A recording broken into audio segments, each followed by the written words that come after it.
Хуманоста и грижата за сите се едни од главните карактеристики за Куманово. Во изминатите 4 години покажавме грижа и овозможивме заштита кон секого. Само во периодот на COVID-19 кризата, Општинскиот штаб за заштита и спасување дистрибуираше повеќе од 5000 пакети со помош до социјално загрозените семејства. За следниот мандат имаме и план и визија за да го подобриме животот на секој еден граѓанин, истакна кандидатот за советник од граѓанската иницијатива за наше Куманово Дејан Стојановски.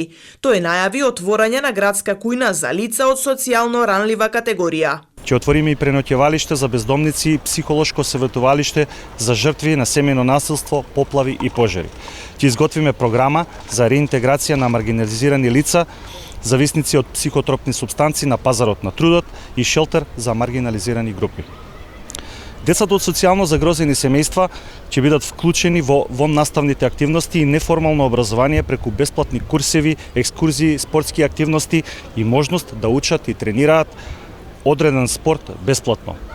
Стојановски информираше дека општина Куманово ќе продолжи со постоечките активни мерки и проекти за социјална заштита, како проектот Општинско корисна работа со ангажирање на невработени лица во улога на образовни асистенти на ученици со попреченост, ментори во двата дневни центри за лица со интелектуална попреченост и асистенти за стари лица за помош и поддршка во домашни услови. Ќе продолжиме и со субвенционирање на трошоци за комунални услуги и јавен градски превоз, за стечени работници, самохрани родители, слепи лица, приматели на социјална парична помош, згрижувачки семејства, деца без родители, пензионери и други ранливи категории на граѓани.